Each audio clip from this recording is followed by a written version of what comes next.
According to the Bureau of Statistics, 43% of murders are committed by their own family members. This brings us to the Murdaugh murders.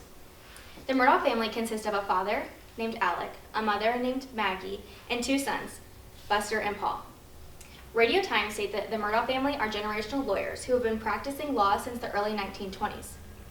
Alec, the father, worked at his family's law firm in Hampton County, South Carolina. The Murdaughs were not a family you wanted to mess with, as they could put just about anything under the rug and it would be forgotten about. This was because they had very high connections with the law enforcement in their county. Alec was a Southern lawyer who was not to be trusted. Currently, the Murdaugh murders are very popular because of how recent they've been. The verdict came in just 2 weeks ago for something that occurred in 2021. Now you might be asking, what the heck happened? And not to worry, I'm about to tell you. To start off, in 2018, 2 people were murdered that had high ties to the Murdaugh family. Alec decided to sweep these murders underneath the rug to be forgotten about, and he paid the victims' family members large sums of money in order to forget about it. The most popular incident, and what might have started it all, was the boating accident in February of 2019. Alec's youngest son, Paul, was drunk driving a boat when he crashed, killing one of the passengers, Mallory Beach, and injuring many of the others. This accident caused lots of controversy in Hampton County, as Mallory's family was never contacted by the police, and Paul was never arrested for drunk driving or killing a person. This is all, again, because of their ties to law enforcement, that they got away with it. In fact, Alec tried to place the blame on one of its other passengers, stating they were the ones driving the boat when it crashed, killing Mallory. This, however, was disproved by forensics that showed where the passengers were sitting on the boat and with the injuries they obtained would not have matched if Paul was not driving. So Paul was ultimately charged with 3 felony counts, to which he pleaded not guilty.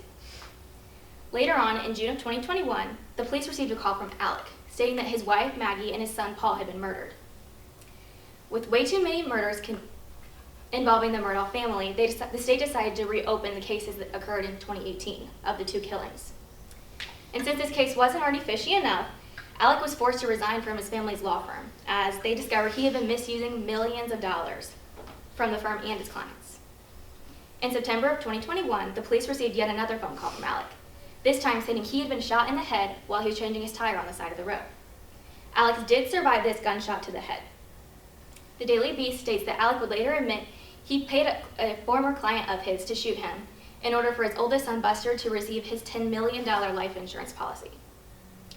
In September, Alec was arrested and charged with fraud and conspiracy in the suicide scheme. Alec's lawyer defended him, stating that he was saddened by the loss of his family and he was abusing painkillers at the time when he created this suicide plan. The judge would release Alec from jail, stating that he needed to be checked into rehab immediately. Less than a month later, Alec was arrested at the rehab center for swindling money from one of the victim's family members. On July 14, 2022, Alec was indicted on 2 counts of murder. The prosecutor stated that he fatally shot his wife with a rifle and his son with a shotgun. Immediately, Alex pleaded not guilty, and the case went on to trial. In December of 2022, Alec was indicted by the state grand jury on 9 counts of tax evasion. The state attorney general would state that he defrauded a range of people out of $8.8 million. And in January of 2023, the trials for the homicides officially began. 2 months later, on March 2nd, 2023, Alec was found guilty of murdering his wife and his son. There are many theories as to what could have actually happened going around right now, such as Alex paying a hitman so he didn't have to kill his wife and son, or a business deal gone wrong, that Alec could have owed somebody money and refused to give it to them and they took out revenge by killing his family. Or the most likely, Alec's wife and son confronted him about his drug addiction, so they killed him, or so he killed them. All of this to say, privilege can get you many places in life. They just aren't always the best of places.